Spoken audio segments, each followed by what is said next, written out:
Bom, vamos lá. O nosso próximo assunto, então, é inteligência artificial mais conectividade, o cenário de oportunidades. E aí, para moderar essa conversa, gostaria de convidar aqui ao palco ele que é head da Qualcomm no Brasil, Diego Aguiar.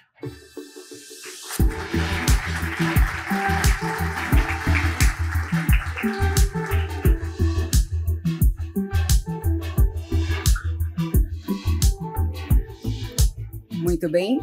Dando sequência, então, para debater esse assunto, nós convidamos Denise Inaba, CIO da Vivo.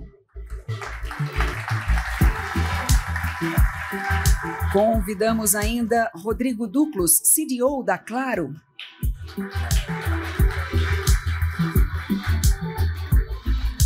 E convidamos também Henrique Miguel, secretário para a Transformação Digital do MCTI.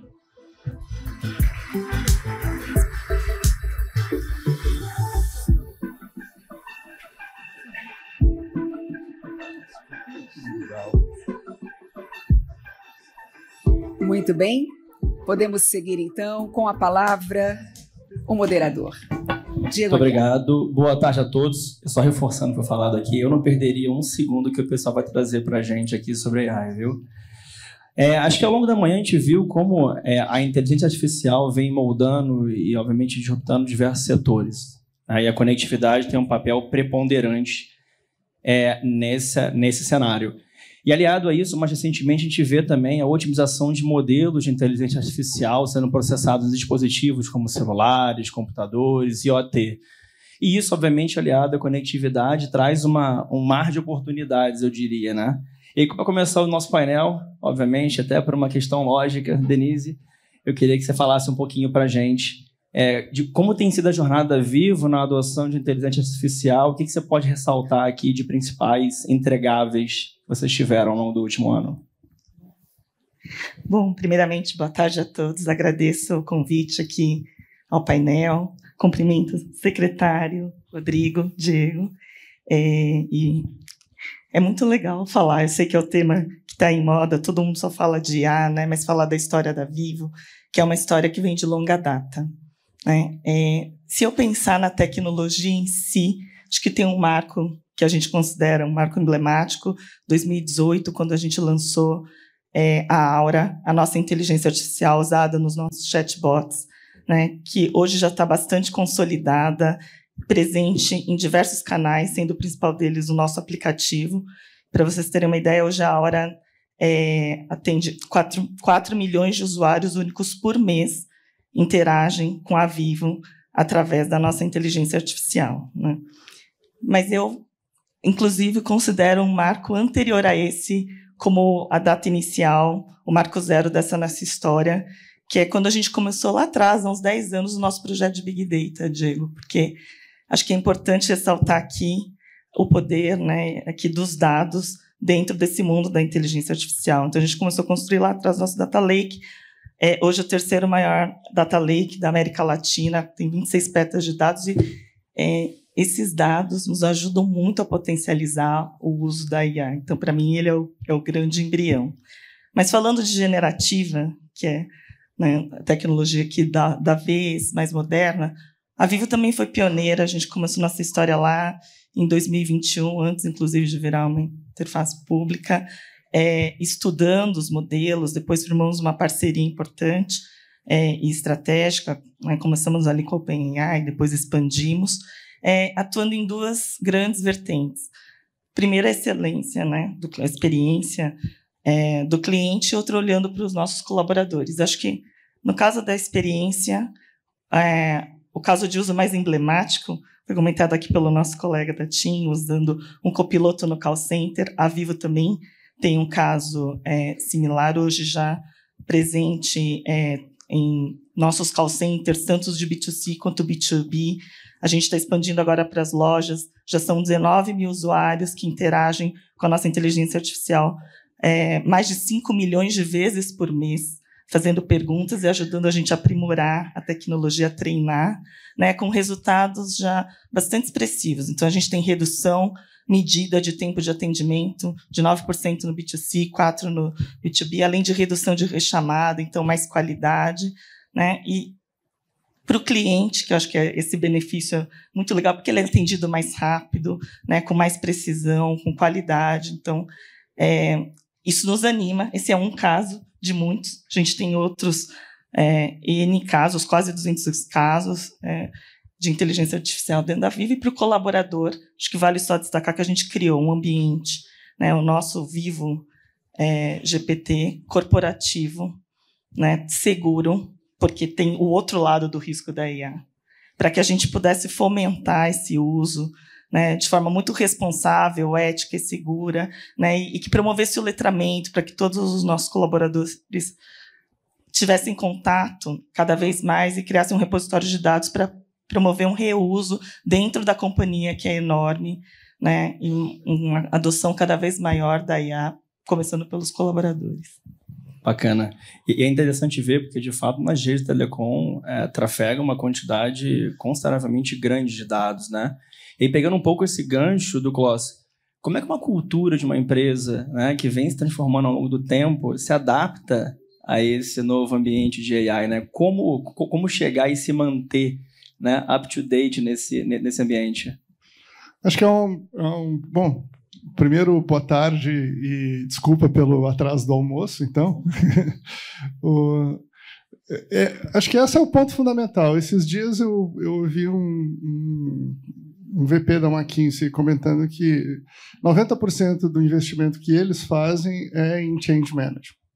Quer dizer, se a gente pensar esses casos que a Denise mencionou, né, estamos todos aqui testando, tentando escalar, mas o impacto ele vem do uso, né, dessas ferramentas pelo ser humano. Como é que isso muda comportamento?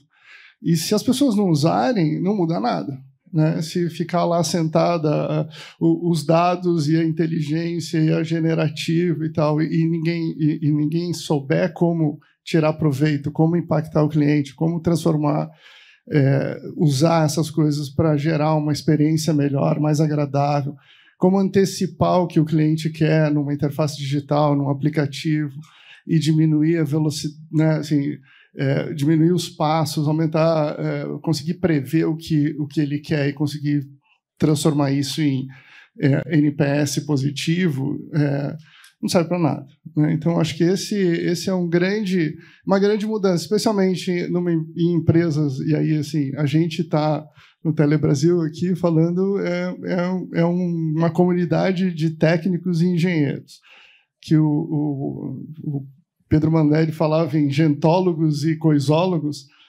Somos muitos coisólogos, né? A gente acredita muito na ferramenta, e a ferramenta existindo, a gente tem aquela sensação, é uma parte da cultura do setor, que eu fiz a rede, né, e os celulares will come, né? Build it and they will come. Então, eu acho que essa coisa da transformação, o Félix falou bastante assim, da transformação da cabeça, né, do mindset, do comportamento. Esse eu acho que é um grande desafio, como engajar, né, e como criar o ambiente para as pessoas conseguirem usar, descobrir o que não funciona, compartilhar o que não funciona, né, porque não tem como aprender se a gente sabe tudo. Então, a gente tem que partir de um ponto onde a gente reconhece que ninguém sabe tudo, né? Especialmente nesse ambiente de GenAI. Nem os fabricantes sabem tudo, nem eles sabem direito como é que esse negócio funciona. Então, acho que esse é um dos grandes desafios, assim, como gerenciar. O que a gente tá fazendo é justamente trabalhando nas pessoas, nos ambientes, criando, usando a nossa trajetória do digital com as autonomias, usando a agilidade, né? Vem muito do Manifesto Ágil. A gente está usando esses elementos da cultura digital que permitem que esse aprendizado seja rápido e produtivo, né? Então, essa é a minha contribuição. Bacana, bacana. E, de fato, a gente não pode ter uma solução, na verdade, procurando um problema, né? Deveria ser o contrário. É um bom ponto. Secretário, obviamente o Estado, o governo tem um papel preponderante, né? Queria que você falasse um pouquinho para a gente do Plano Brasileiro de Internet das Coisas, como é que está o andamento, o que a gente pode esperar aí de principais entregas, né? E, naturalmente, quando a gente pode ver os principais resultados do plano?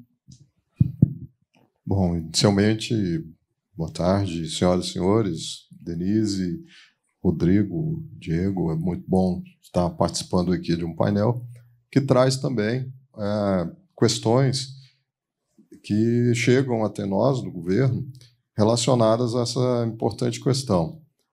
Mais do que governo aqui, agora, nós estamos elaborando um trabalho, um plano, que certamente vai nos impactar e deve perpassar aí por alguns anos essas questões que já foram aqui trazidas. Então, são as questões relacionadas principalmente a recursos humanos, disponibilidade de recursos humanos, seja como usuário, seja como desenvolvedor, seja como cidadão, é muito importante. E tem uma questão que nós não temos tempo mais para isso, então é necessário acelerar a formação e a capacitação de recursos humanos. Então, acredito que isso não tem, é algo que todos identificamos como sendo uma questão chave.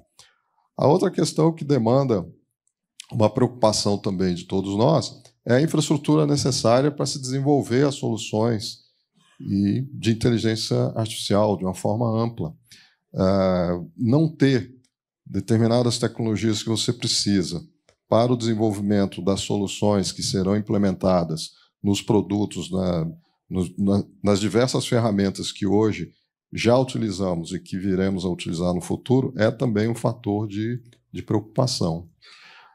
Tem outras questões também importantes que já foram até tratadas aqui nesse evento, que já começou, mas já acelerou no tema, que estão relacionadas à regulação. Então, a questão regulatória e governança, o plano não entrou na questão diretamente, afinal, isso está em discussão no Congresso, mas a expectativa, quando nós estávamos elaborando o plano ali a partir entre março e o final de julho, é que houvesse realmente um andamento acelerado nessas questões relacionadas à regulação.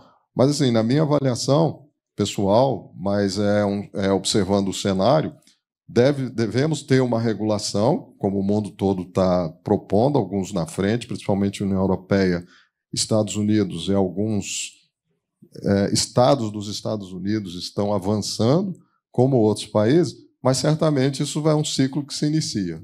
Isso deverá avançar e ter novos desdobramentos. E a outra questão que preocupa bastante a gente, todos nós, aliás, é como tornar a inteligência artificial, combinado aí com a missão 4, como o secretário Wallace já mencionou, de utilidade para o setor produtivo. Porque para o governo também é importante. Há uma preocupação muito grande com as bases de dados, aqui também já foram tratados. As empresas tratam suas bases de dados como fator agora de negócios, de alavancador de novas ferramentas, novas soluções que beneficiam não só o usuário, mas também o seu negócio. E isso, então, realmente é outra questão. Nós aqui do lado do Estado, olhando para questões intragoverno, que é complexo, são vários órgãos diferentes que precisarão se articular e, ao mesmo tempo que abrir as bases de dados naquilo que é possível, ou pelo menos disponibilizar o acesso para que as informações sejam interoperáveis, então temos aí realmente um conjunto muito grande de desafios. Acho que as outras questões vão aparecendo aqui, eu acho que está bom para... Naturalmente, né? Tem um desafio suficiente já, né? Eu tenho uma pergunta aqui um pouco mais aberta, e aí fiquem à vontade para começar. Nós temos visto a otimização de muitos modelos de inteligência artificial para dispositivos na ponta, né? Dispositivos IoT, computadores, celulares. E, obviamente, isso muda a maneira como nós interagimos com o mundo, nós interagimos com os próprios dispositivos, né? Como é que vocês avaliam isso na disrupção de modelo de negócio, não só das operadoras, como de maneira geral? Como é que essa migração do AI, do data center para os devices, pode contribuir na aceleração e na revolução dos modelos de negócios? Eu queria só começar a dizer o seguinte: para as áreas de governo, isso é fundamental. Então, incorporar essas novas plataformas nas aplicações de governo, olha, está trazendo um impacto monstruoso. gigantesco. Mas isso aí é o trabalho de alguns ministérios, eu apenas trago essa visão que incorporou no plano, mas que são os órgãos adequados que vão tratar. Mas o setor privado é que vai estar à frente realmente dessas questões. Rodrigo, Denise? Acho que, Diego, você comentou isso na sua introdução, acho que isso vai acontecer não só no governo, né? Acho que na nossa vida, essa introdução dos vários dispositivos desses devices, né? Levando para a ponta e para a mão do usuário, né? Essa dinâmica diferente que eu acho que a gente ainda nem tem visão de como ainda pode mudar. A gente tem alguns exemplos, né, que tentam tangibilizar o que já muda no nosso dia a dia, inclusive como consumidor, por ter essa inteligência artificial mais presente na ponta. Acho que ela vai ser necessária até pela preocupação que o secretário coloca da disponibilização de infraestrutura, né? Acho que já foi muito dito aqui, mas não tem como reforçar, que a gente, como setor, tem um papel fundamental como habilitador, viabilizador dessa infraestrutura, né? Porque pelos investimentos realizados, pelo nosso core business, que a gente traz da conectividade, mas acho que a gente pode ir além, conectando com o seu ponto, pode, deve, né? Nossa ambição, inclusive, aqui na Vivo, que é ser esse parceiro de tecnologia, esse grande orquestrador que combina essa conectividade com soluções especializadas, porque nuvem a gente tem, né? IoT também, temos inclusive empresas que olham para isso. Então, acho que tem um lado, né, do conectar agora com esse mundo dos dispositivos que demandam conectividade. Muitos deles nascem já always connected, né? Aquele conceito para ele conseguir fazer, você leva essa conectividade para a ponta, até para ser mais eficiente, diminuir o uso de data centers e também pela latência que é exigida ali, você tem que levar esses dados, tem que distribuir. Acho que vai provocar uma mudança, inclusive, para a gente, né, no setor da redistribuição, aí, da descentralização desses data centers, né? Outro ponto também bastante discutido. Então, eu vejo a Vivo e as outras empresas do setor aqui com um papel fundamental nessa, né, viabilização, como habilitador para orquestrar tudo isso. O Open Gateway, que foi citado aqui, o próprio Félix falou, que acho que é outra coisa muito bacana do setor. Imagina o quanto a gente pode acelerar empresas que usam modelos de IA como API de fraude, crédito, que é um tema aqui tão relevante para o nosso país.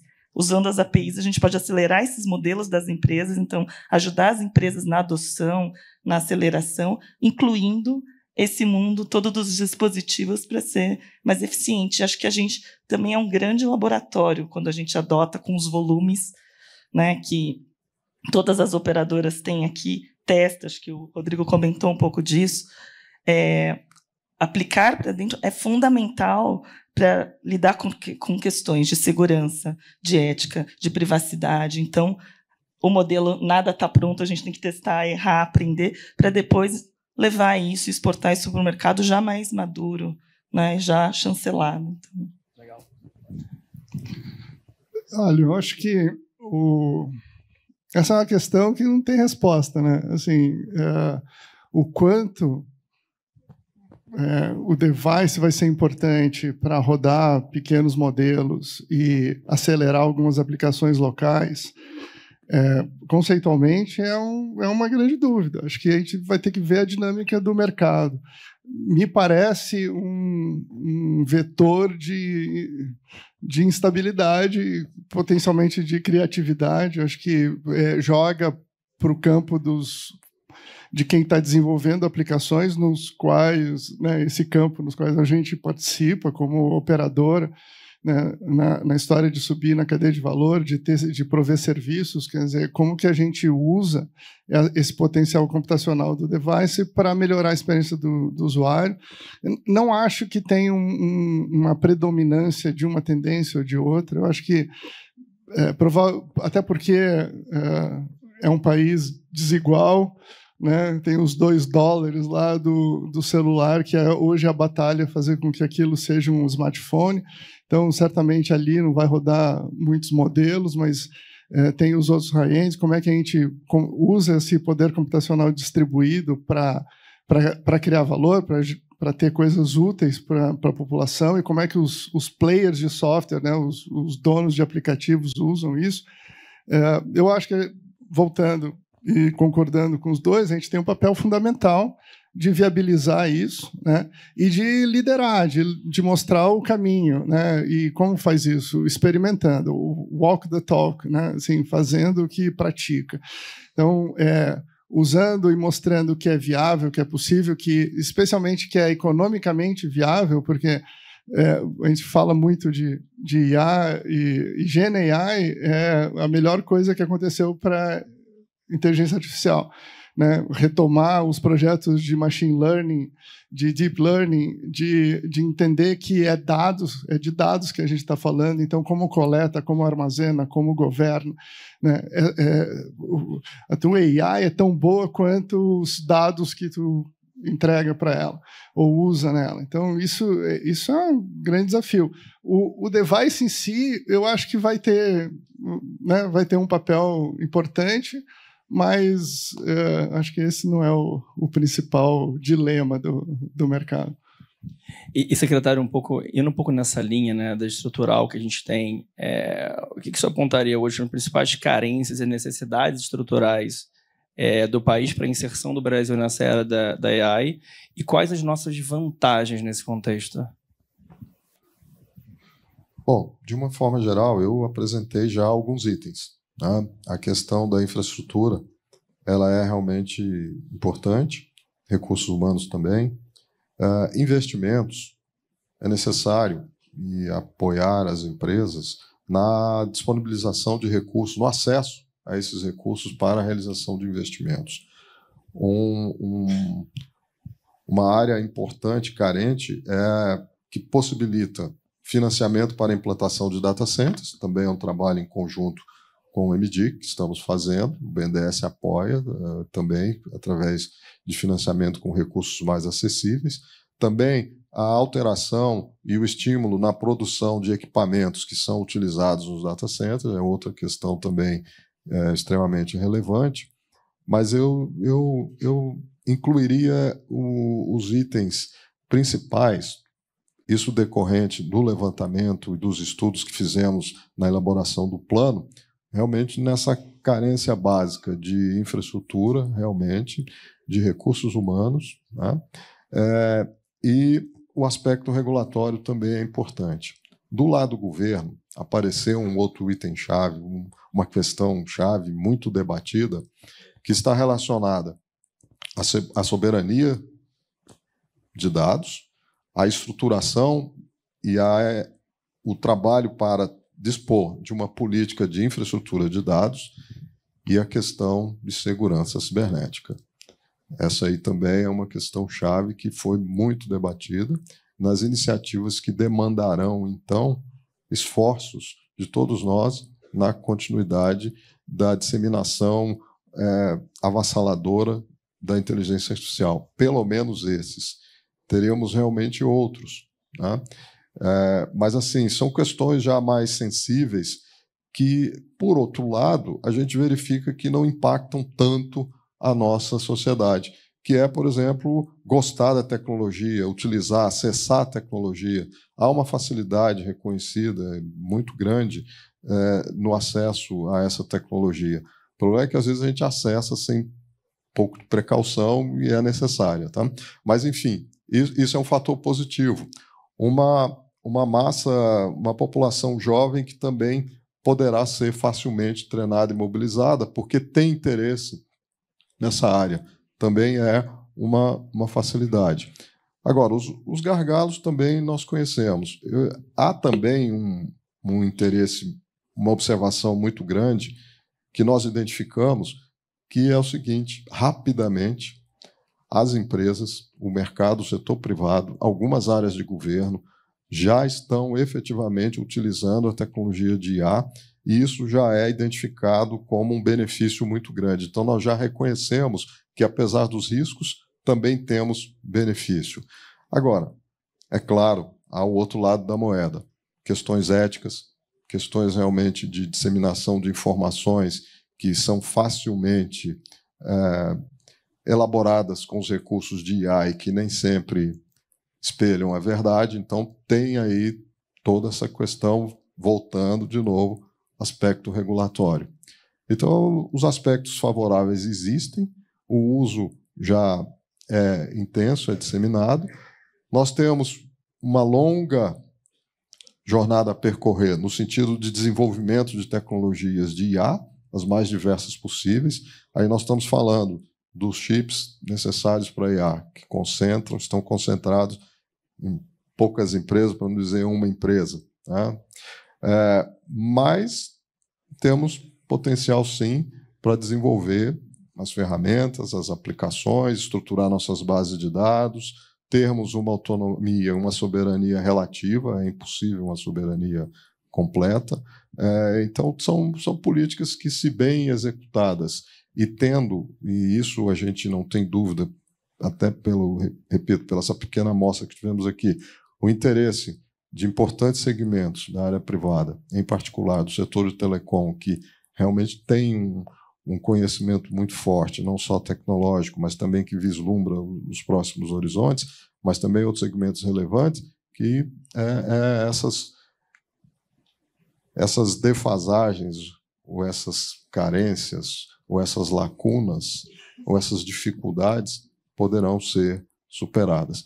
O plano é ambicioso, ele prevê investimentos significativos, que precisam também se concretizar, mas ele é similar ao que os grandes países estão investindo, países similares aos nossos, mas é muito aquém do que os países de ponta, Estados Unidos, China, por exemplo, e as big techs estão investindo.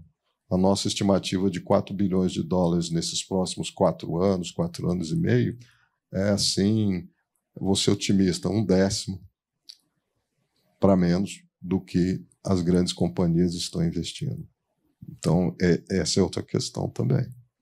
Ou seja, temos um caminho interessante pela frente aqui, né? Temos. Então, bacana. Gente, por questão de tempo, eu vou ter que encerrar o nosso painel, mas eu queria agradecer imensamente Denise, do CLOS, secretário Henrique, pelos insights, pela valiosa discussão.